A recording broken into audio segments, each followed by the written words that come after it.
नमस्कार friends, Odia take tips channel को आपन को स्वागत करुच्ची। आज आपण नहीं आसी आउ गोटे वीडियो। ये वीडियो मुझे आपको कहबी 45,000 टंका भितर सबुठारु बेस्ट एसी।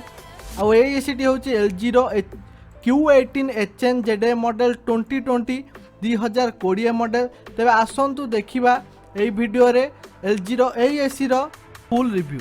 ता पूर्व ओडिया टेक टिप्स चैनल को सब्सक्राइब कर दिंतु आगु को यही सब अनबॉक्सिंग एवं प्रोडक्ट रो रिव्यू देखिबा पई।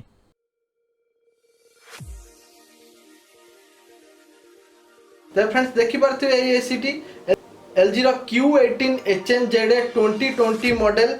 एही मॉडल रे आपन को डुअल कंप्रेसर मिल जो, डुअल इन्वर्टर कंप्रेसर।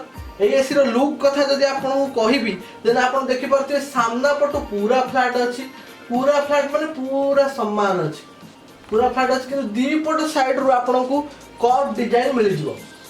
तबे एसी रो लेफ्ट साइड रे आपन जदि देखिबे इन्वर्टर ऊपर आपन को दीर्घ 10 वर्ष वारंटी मिल जाउची। 10 वर्ष माने आपन जानथि बहुत लॉन्ग पीरियड गोटे दीर्घ 10 वर्ष रो आपन को वारंटी मिल जिवो एथिरे। एवं एसी रो LG रो एवं एही LG रो राइट साइड रे आपन जदि देखिबे तबे यार ISR रेटिंग एवं एसी टी केते स्टार बोली आपन को मेंशन करा जायछि। एसी टी हमें जो एसी टी परचेज करछु एसी टी LG रो 5 स्टार एवं यार ISR रेटिंग होछि 4.73। एटा गोटे कथा मन रखंतु जे आपन ISR रेटिंग जेते अधिक हबो माने एटा हमर अछि 4.73 ISR रेटिंग। साधारण तो नॉर्मल एसी रे आपन 3.65 3.6 ISR रेटिंग मिल जिवो। एसी रे आपन ISR रेटिंग जेते अधिक थिबो आपन इलेक्ट्रिक बिल सेते कम खर्च हबो। जदि देखि परते एसी रो एई राइट साइड रे आपन को देखि दोछि।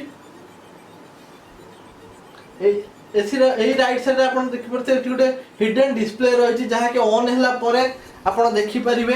एवं एठी वर्तमान 40 देखौछि। 40 रो माने होछि आको हमें 60% एनर्जी सेविंग रे रखिछु, सेति पय एठी 40% देखौछि।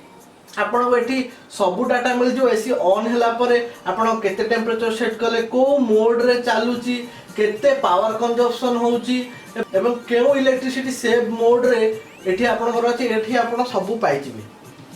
त फ्रेंड्स रिमोट कथा कहबा आपन रिमोट टी देखि पारथिबे,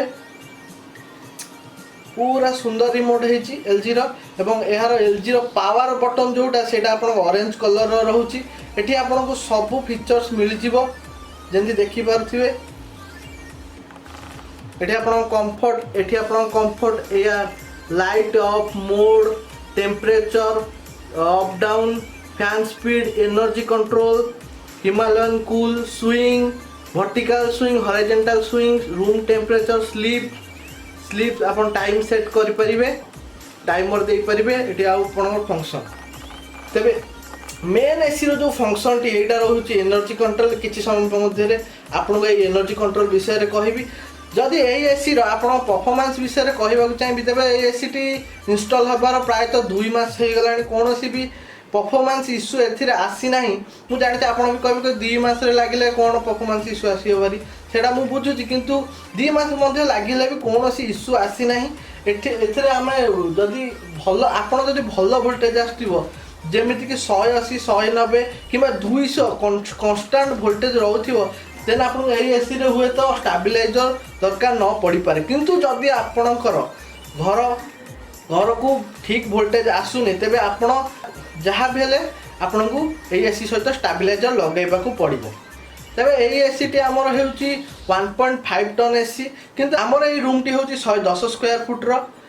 आपन एई एसी टी को जदि चाहिबे 150 स्क्वायर फुट रूम पर्यंत मध्य लगाई परिबे, कारण एहार टनेज होची 1.5 टन।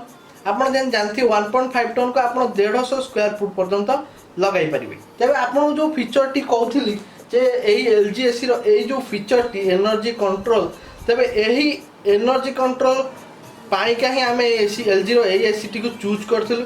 कारण आपन जदि जानिथिबे जे LG रो एबे नुवा एसी रे आपन टनेज को बता पावर को कंट्रोल करि पारे। जेमति कि 1.5 टन एसी या को आपन 1 टन भी करि परिबे, 0.6 टन भी करि परिबे एवं 1 टन मध्य करि परिबे। सेति भाई हमें एटी को चूज करथिल, जा फल कि आपन जदि रूम रे जणे अछंती देन पावर पूरा कम करि परिबे। जदि 2 जण अछंती पावर 40% दे पारे जदि समस्त मेंबर अच्छे देन फुल देन एसी को आपण फुल पावर रे चलाई पारिबे। एसी रो फंक्शन जदि आपन को देखैबे आपण एटी देखुथिबे आपण एटी देखि पारथिबे जे एटी 40 लेखा आछि एवं डिस्प्ले रे मध्ये आपण देखि पारथिबे 40 लेखा आछि। आ मु जदि याकु चेंज करबी वर्तमान आपण जदि देखिबे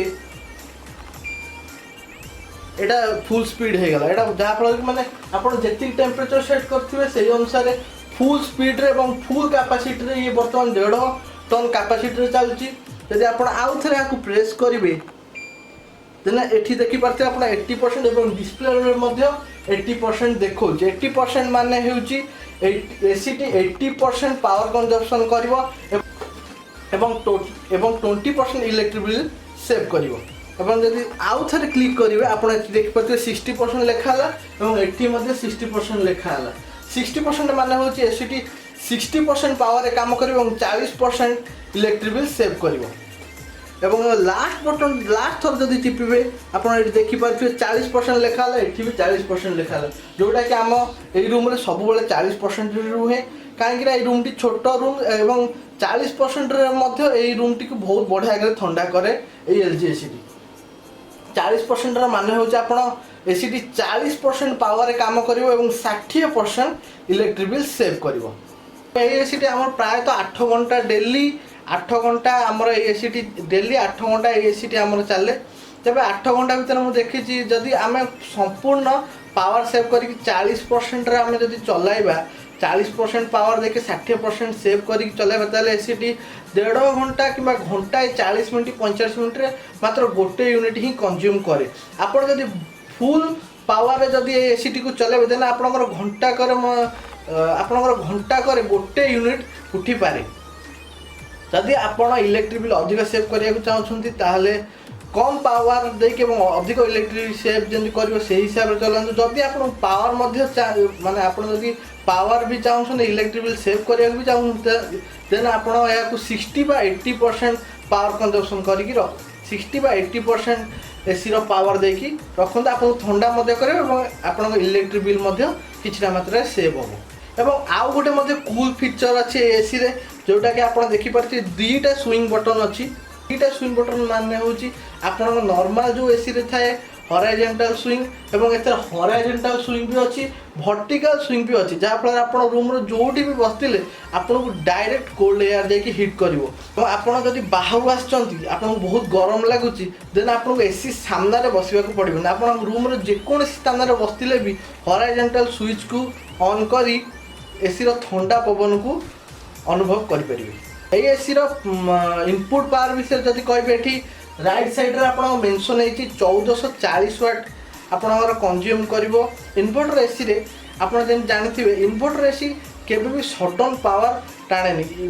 नॉर्मल एसी रे सी जेतोले स्टार्ट हुए से सडन पावर टाणे जहा फल कि आपणकर घर भी बेले बेले लाइट लो हो जाए किंतु इन्वर्टर एसी रे आपण से धीरे धीरे धीरे पावर बढ़िबो एवं धीरे धीरे धीरे धीरे जमी 200 वाट 300 वाट 500 वाट 600 वाट 800 वाट 1000 वाट एवं 1400 वाट पर्यंत जीव किंतु स्प्लिट एसी रे आपणकर 200 500 700 1200 1800 एमती जीव।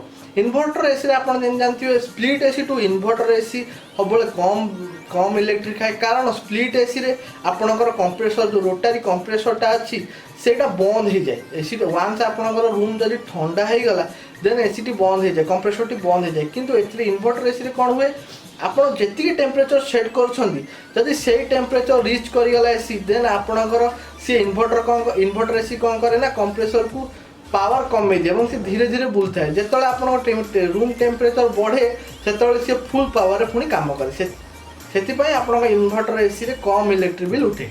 मु तो एसी आपण मानकु जेमिथले भी रेकमेंड करबी कारण एटा 1.5 टन रहउची एवं 5 स्टार मध्ये अछि 5 स्टार रो 1.5 टन होची एवं 5 स्टार मध्ये रहउची एवं यार आईसीआर वैल्यू मध्ये बहुत हाई जहा फल आपण इलेक्ट्रिक बिल कम आसबो एवं आपण जेंति कहिली जे यार कंप्रेसर ऊपर आपण को 10 वर्षर वारंटी मिलुची 10 वर्षर वारंटी बहुत अधिक होता है तेना आप बिना टेंशन ने 10 वर्ष या चलाई पारे कंप्रेसर रे किछि भी असुविधा है एलजी आपन को सजाड़ी की दबो। आपन जदि चाहिए एलजी एसी विषय रे आपन पचारि पारे कौन स्टोर में जाई पचारि पारे आपण बजेट हिसाब से एवं रूम हिसाब से आपन को केते ठंडा दरकार एवं केते बड़ रूम से हिसाब से आपन एसी एलजी रो एई एसी नहीं पारिबे।